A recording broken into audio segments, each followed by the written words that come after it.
I'm the GOAT. All right, that's my first one. Nah, I'm playing.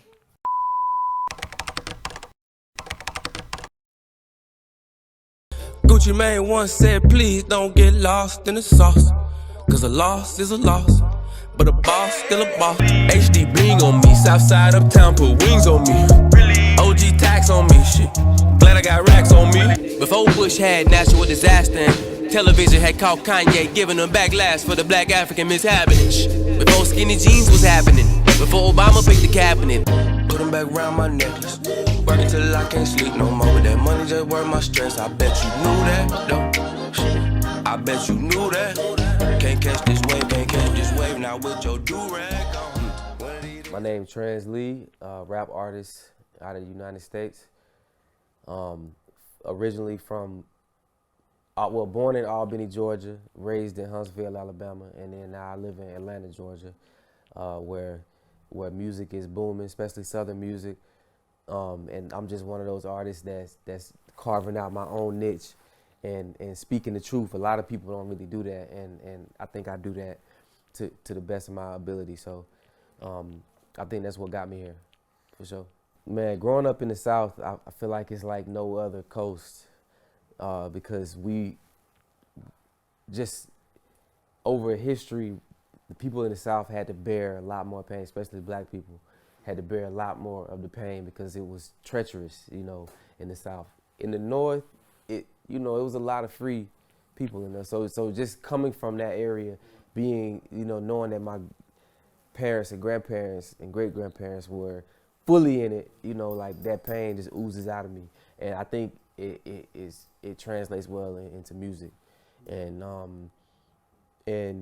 like I'm not big on rapping about the struggle, but I think just speaking my truth, it makes people connect, you know what I mean? So basically, man, growing up in Huntsville, it's like, it's a country town, but it's like, it feels like a mini Atlanta. Like, I feel like that's why I was able to maneuver in Atlanta so good, because of my upbringing in Huntsville. But even then, I was raised on the outskirts of Huntsville. So Huntsville is country, and I was raised on the outskirts of even Huntsville in a little spot called Harvest, a little country town called Harvest, where it's like everything you can get into in a big city, you can get into the bullshit out there too. You know what I mean? So just, it was a pretty cool upbringing. Like, it's just country, you know what I mean? And having to really make a lot out of nothing, because there's nothing there, you know what I mean? So coming from there is really good to be like an inspiration to people from there, because you don't really imagine doing it. You literally going to Atlanta be a big deal a lot of time for a lot of people, because, and as you know, people in a lot of small towns, they don't leave. So it's just good to, every time I go home, and to know that I can at least be like an inspiration to somebody that wants to do more, or wants to get out and maybe do the same thing I'm doing. It's just an inspiration. But coming from Huntsville, I don't know, it's just different, man. I feel like it's different from any other, especially town in like Alabama, because it's like a lot to get into, all the way from, like I'm not even a gangster by no way. I don't claim to be that, but it's like even I had to strap up and go try to like hunt people down before. Like, it's like it makes you do that, you know what I mean? So it's like everybody, I feel like everybody goes through the trenches from Huntsville. So then when you come out, bam, it wasn't like, project rough, you know what I mean? It's just country rough, if that makes sense. And but I think me seeing everything, like seeing friends that, like, we weren't rich, but we weren't rich, but we weren't poor. I had friends that were dirt fucking, you know what I mean, that wanted to come to my house just to drink the Kool-Aid, you know what I mean? And I think at an early age that gave me a understanding of never, not, like, I didn't talk about people because of their shoes, you know what I mean? Because it's like, you understood, it's not you, it's what your sister, you can't help what's going on, you know what I'm saying? So it just gave me a good understanding, like growing up where I grew up, it gave me a good understanding of life and how to treat people. Chris is one of them people who's like always just been driven. So like he's like the type of person that when I met him, he always was like, yo, we gonna go to these music conferences and we're gonna network. And we ended up going to Atlanta and networking with Mr. Collie Park. And this is the man that brought you Yin Yang Twins, Soulja Boy. He produced countless records from the Wobble to, you know, like he's a mogul in the industry, a automatic Hall of Famer in the industry. And so when we met him, he let us come and intern, and that's what kind of gave us our foundation in Atlanta, because we weren't coming in as just two new people. Like, we were coming in rolling with a big dog. So that gave us confidence, and it also, you know, helped us meet a lot of people that we wouldn't have been able to meet. And through that relationship, you know, we were able to build DNC and to build it bigger to the point where we met T.I., we had a fully functioning label. It was just, we needed just resources. You know what I mean? So that whole transition has been, you know, it'd be ups and downs in it, but Atlanta's one of those places where if you get up and you beat the streets up, man, people will recognize you. You know what I mean? And it's like I was performing Conscious Records. I had this song called "Does Anybody Love Anymore" that sounded like a gospel song, and we was in the strip clubs performing that shit, because it's like, where can we stand out? You know what I mean? So it's like, we're in the strip club and people in the strip is like stopping dancing. They're like, who is this old Conscious J. Cole face ass nigga?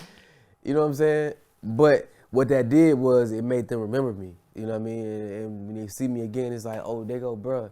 You know what I mean? So that's kind of how we kind of got our footing in Atlanta, to have, you know what I'm saying, like a name, to all the way to be able to meet somebody like T.I., and then he come in, and then it was crazy. The first time we really hung out, we had like a meeting, and then we were going to Stankonia, and which is Outkast studio. So I hopped in the car with Tip, and mind you, he drive crazy, and we like get there, and Killer Mike is right outside, and you know, like, I had met Killer Mike before, but I didn't know if he was really familiar with my music. Thank God he was, because mind you, I'm still just kind of meeting T.I., so I'm still making an impression. We're still feeling each other out. So we like hop out the car, and like Killer Mike's right there, and Tip's like, "What up, Killer, man? This one of my new cats, Translee, I'm working with." Killer Mike was like, "Man, I'm fucking with Translee, bro. I know about Translee." So I was like, in my mind, I'm like, yes, that was perfect, because it just made me look bigger to Tip. You know what I mean? So that was one of the moments where it was like, okay, that's a testament to the work that we done put in out here. So yeah, man, it's a hell of a grind, man, just being in this game. So that's why coming out here and being able to you know, work with Black Mafia and connect with, you know, other people on a whole nother continent is special to me, man. It's special. It blows me away, because I remember when I first really started putting music out, I used to be kind of beat up by it, because I used to think like, man, like, to really blow up, I gotta have people in New York like my music. I gotta have people in Chicago, like, you know what I'm saying? You gotta have people everywhere. And when you don't have a fan in the world, that seems impossible. You know what I mean? It doesn't, you know you can do it, but it just feels like a weight on your shoulder that's insurmountable. But then once you start working and working and working, and all of a sudden people in New York start reaching out to you. People in Chicago start reaching out to you. Then you look at your playlist and you realize most of my play is coming from Chicago, Houston, places that I've never even been, you know, before a lot of places I hadn't been to till I went on tour. So once you start to see that growth, then it's like, oh man, okay, I can do anything. Then you start seeing people outside the country reach out to you. Then it's like, okay, we own something. And then when you start actually realizing, yo, my music is helping people hit me up like, yo, one cat said he almost killed himself till he listened to my project. And that, I don't like patting myself on the back for stuff like that, but it's like, it makes me feel like, okay, at least I'm doing the right thing. Music really is everything, because ever since I was a kid, I knew nothing but music. It's a healer. It's a healing tool. It's something that whenever you're dealing with the rigors of life, it's like a soundtrack to it, and it's a soundtrack to your emotions, really. And when you're feeling a certain way, you can play a certain song and make you feel a certain way. My mom passed away. It's certain songs that when I listen to, when I get in that mode, that will bring it out of me. Kanye West, "Hey Mama" is a song that if I'm in a certain mood, it'll have me literally crying my eyes out. So it's a music is like all encompassing to me. Like it's one of them things that I wouldn't take it away for nothing. I'm gonna have to go with Outkast first. Just being from the South and and seeing them reach the levels that they reached as a youngin', it's like they from right down the street. You know what I mean? Because normally, you hear rap on the radio. It was somebody from New York. It was like yo Jay-Z's and stuff. So to be able to have somebody like that to look up to that was Southern country just like you and the people that you around, they were definitely some of the biggest influence. T.I., I'm not saying this because we're connected.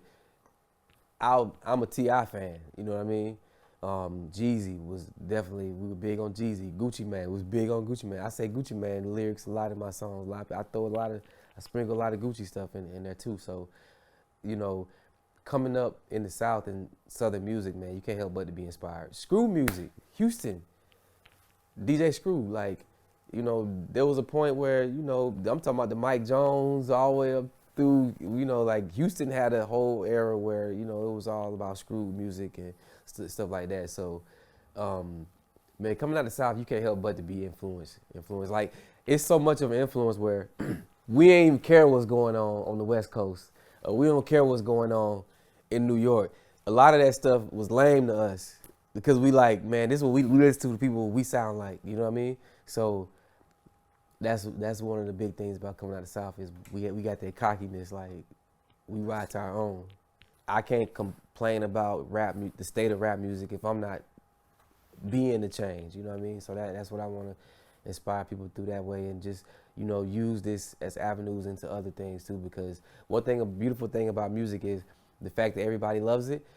You can get into a lot of doors if you simply, the CEO of a major company could just love my music, and that could get me a meeting faster than somebody that went to Harvard, and you know what I mean? So it's like music can get you indoors that, a lot of other things can't. So that's a beautiful thing too. Well, Digital Native Culture, that's the label that me and my manager, Chris Hunter, started. And it's basically a digital native is somebody that was born after, I think, like 1980, where you were a native to digital things versus our parents were more so immigrants to it. They had to migrate to it because they weren't native to it. So that's just where the idea came from, Digital Native Culture, and we just, kind of created our label based around that concept. We of course want to grow into film and stuff, but right now we just got the music and me and also my partner, Official Great Music on Instagram. And we just pushing the culture forward right now. And I think who better to represent than us, you know what I mean? When was Digital Native Culture founded? I would say probably around 2010, when we really started pushing the brand and the label as a label. Really, whenever my first mixtape, No Translee, came out, it's kind of when the first time people on a large scale saw Digital Native Culture anywhere. And pretty much ever since then, we've just been growing and building and working with people and, having to partner with people. And because in this game, bro, you can't do it all by yourself, man. You got to have people to help you. So that's why meeting Mr. Collie Park was a big thing. That's who put on Yin Yang, Soulja Boy. That was everything. That's still one of our biggest mentors, all the way up to T.I., being a partner with him. And still, we're still working our way through the business, you know what I mean? In Atlanta, I always tell this to people, you always literally 1 degree of separation away, you know what I mean? Like, you know what I mean by that? And just through that, now you're 1 degree of separation from a lot, you know what I mean? So, and I'm 1 degree of separation from a lot of UK people now. So it's such a beautiful thing. But literally, my manager Chris and T.I. had the same barber. As simple as that. Like, it wasn't even no more complicated than that. So my relationship with T.I., man, is a pretty dope one. We have a partnership and with Grand Hustle and my label, and we kind of work it out like that. And my manager Chris and T.I. had the same barber. Got the music to him. He liked it, reached out within like 2 or 3 days, and next thing you know, we out in LA in the studio. You know what I mean? It's been up from there.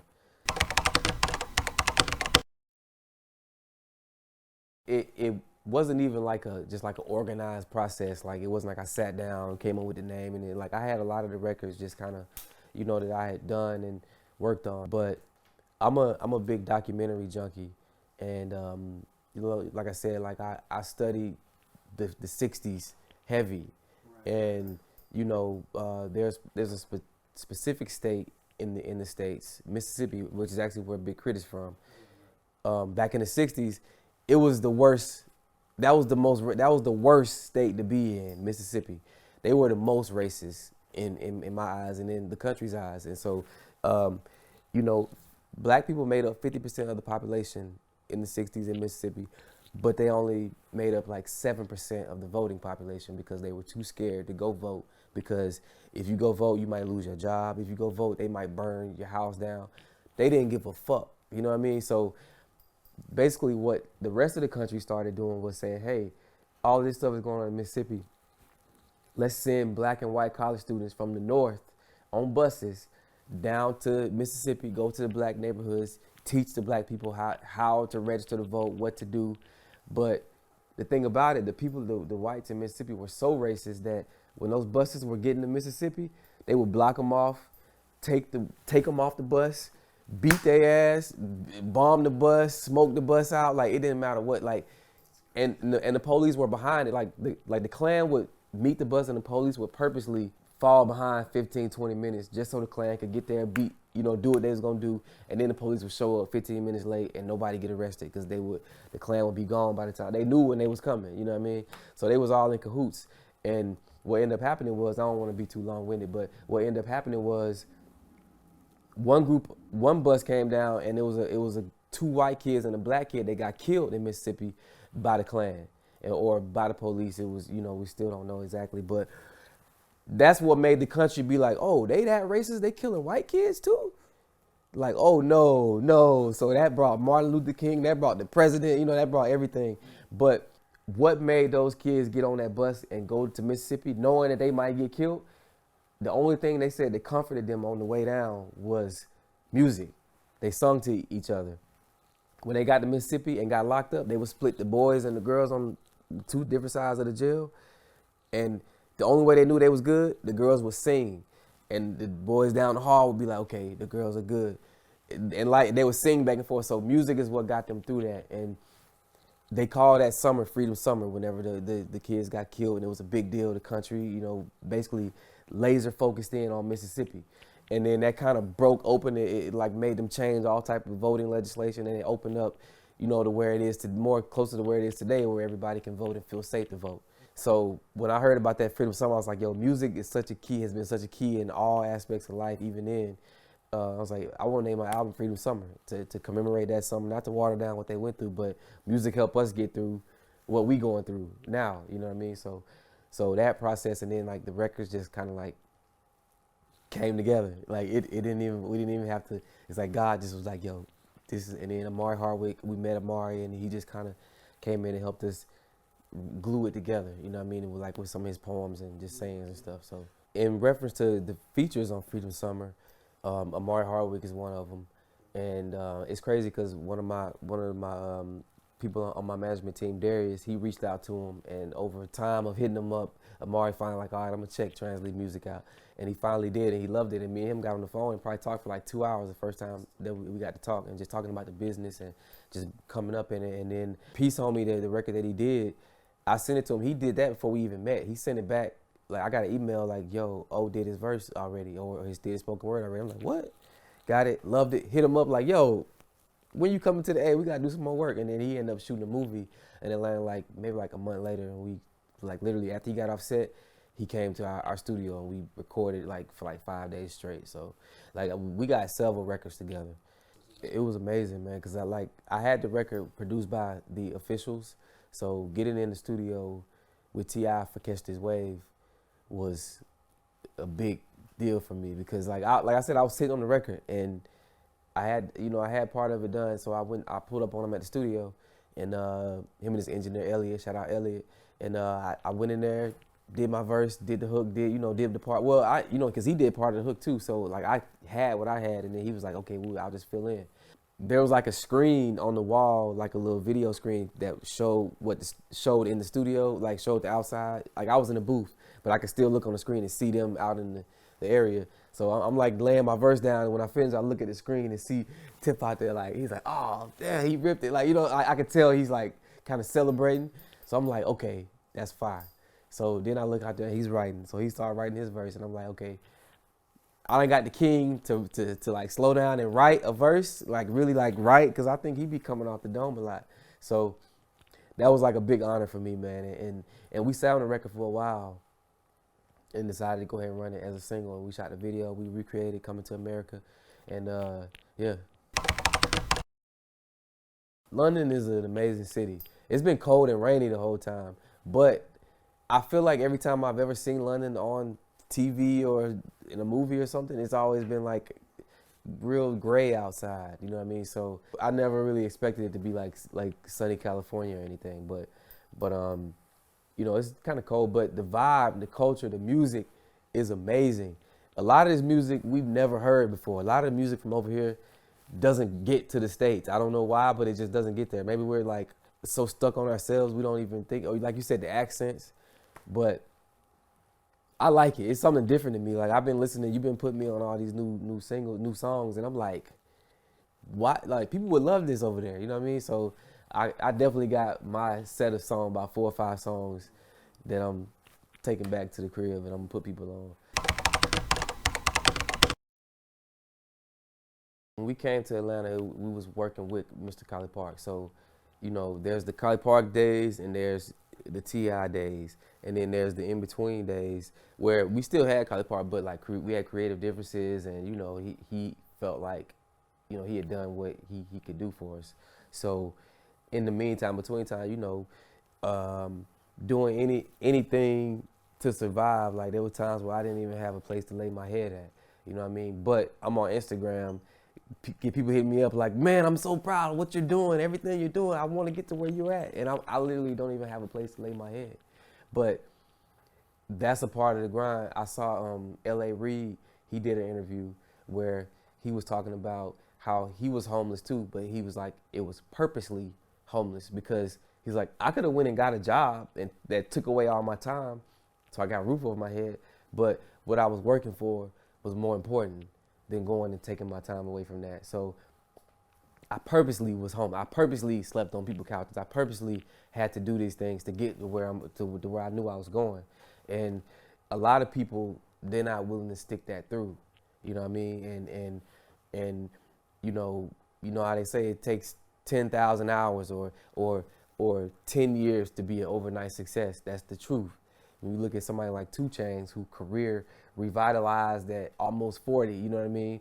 And able to come back and have a whole, you know, life after seemingly going under.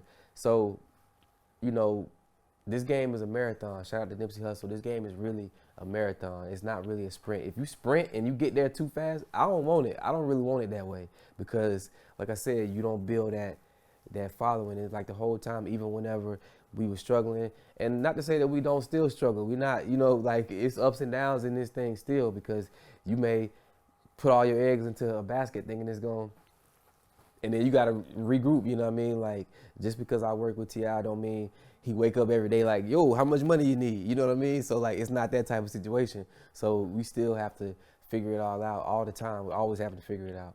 And I think that's what people don't understand. They look at the music business and they think it's just, they think we just living it up and living in life. And you know, you don't realize like, yo, we out here in London, but we spending, you know, we still having to there's money, real money being spent on somebody spending it on the grind, and that money got to be made back one of these days. You know what I mean? So you also got to realize that you know, a whole lot of times it's the facade, and you know you got to put on an illusion.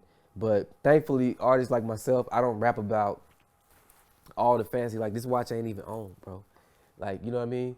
So I don't really have to keep up that persona, you know what I mean? Like I feel like my specialness is being real, and I think more artists should do that because people connect to that. It's more regular people out here that can connect to somebody rapping about everyday things versus ballers out here. You know what I mean? Not people like glitz and glamour too, and they connect with that too. But you got to realize you can really connect with a fan base just by being yourself. So I just want to tell just the younger rappers, the 14, 15-year-old people who just are amazed by 100,000 likes and think they want to rap. Be yourself. You know what I mean?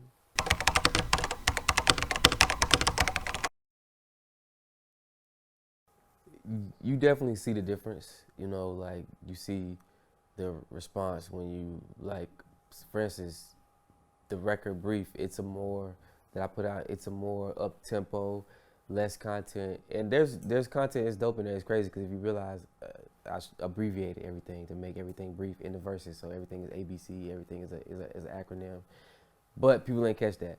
But it's more of a less content record, whatever, and bam, as soon as I drop it, ESPN's calling and they want it on their network.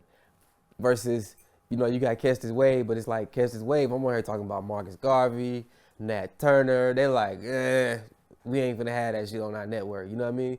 So it's like whenever I make records like that, it be on my mind. I'm like, is it gonna get to a certain point where it's the glass ceiling is gonna stop this record because of the content of it? You know what I mean? But just my conviction is like, run it. You know what I mean? And if we don't get it with this one, we'll get them later. You know what I mean? We'll beat them at the back though. So it's definitely on my mind. So, yeah. I opened up for Most Def for A3C Festival. And it was just me and him. I was the only opener, it was just me and him. And I'm literally performing in front of, I'm like looking at some people that could be my dad out in the crowd. Like, you know what I'm saying? These hard New York looking cats that look, you know what I'm saying? But that just lets you know his fan base, and it was packed. The place was packed. His fan base gonna follow him wherever he go. You know what I mean? So that's a beautiful thing. He got that fan. So me being able to perform in front of his fan base was dope. But it's like I realized, they was vibing with me, but it's like they ultimately like they here for Most Def. You know what I mean? And that's the thing that I want to create for myself too, so that whenever I'll be able to still eat off the road, just off of my fan base that we're putting in the groundwork right now. You know what I mean? So I want that cushion. You know what I mean? Like we talk about that. You gotta have that cushion. So when you fall, ain't no falling. You right there on your cushion. I'll probably have to go with, off the top, probably have to go with Lost in the Sauce. I'm a god overall, cause there's a god in the sauce. And if the squad ain't involved, then I'm dodging your calls. Gucci Mane once said, please don't get lost in the sauce. For one, it was a very heartfelt record, and I believe it's the record that got me signed with Tip. I don't know exactly which one it was, but I think it was one of the records that I know he heard that made him a fan of mine, that made him want to even meet with me. And it's crazy because in the song I said, I don't need B.O.B. or T.I.P. or Jermaine Dupri to stand next to me. No code. I said that before I met T.I., before I even knew I was going. I was just saying that, basically saying like, I don't need none of these Atlanta big time people to get, I don't need them. You know what I mean? So when he heard that, it's crazy. We was at our first little kind of lunch gathering, and he's playing the record. I didn't know he had already heard the record. So he's playing the video that we were showing him. And like, I know that line is coming up, so I like tap him. I'm like, yo, before you even go any further, like I got this line in here we're talking about not really needing you and all. But I was just, he was like, man, I done heard this song before, man. It's a dope record. If it was a whack record, I would have been like, yeah. But he was like, man, we ain't sensitive over here at Grand Hustle, bro. I understand what you meant by that. And so I was like, okay, all right, go ahead and finish playing the song, bro. So it was like, Lost in the Sauce is one of them songs that I think probably hit him like, okay. But, and it was just one of those songs that was good for my transition. And then we're gonna have to go with Humble. It's a song called Humble, produced by Todd Marshall. That is just a record that came on my project right after Lost in the Sauce. And it was, the hook is keep me humble as I transition, and basically saying to not let me get too big of a head. And I think that was one of the records that people connected to a whole lot. Catch This Wave, really, really big record, featuring T.I. Fast forward, now we got the relationship we doing records together. Make sure hazard money really mean shit. Cause if you ain't happy, nigga, you ain't shit. Hadn't had every hoe I seen with you, but your whole swag magazine issue after issue, niggas competition, huh? Running when they come to get you, huh? Till they catch up with you, put that wretched on you. Now, bitch, you see the big picture, huh? That one touched radio in so many places in the States. And that one, you know, went internationally to a lot of places. A lot of people got that record. And I think it's a record that means something. People got to hear, and when you hear it, it's gonna say something that's gonna help direct your life a little bit. You know what I mean? Not that I'm trying to be a preacher or anything, but speaking my truth, I think helps people find their truth. And so that record, that's 3. 4, I'm gonna go back to a song that really was the first one to hit the radio in Atlanta. This is the one, the almost damn near gospel song. It's called Does Anybody Love, featuring Raheem Devon. We hate our job, but most of all hate what our job is paying. I'm just looking for love, that's all I'm saying. I still feel like lyrically I was just, you know what I'm saying? But it's such a powerful record that it blew past all of that, and it made it to the radio. And that was one of those big confidence builders for me to grow to where I'm at today. So definitely Does Anybody Love. And then number 5, oh, and that was produced by my homie Carell too.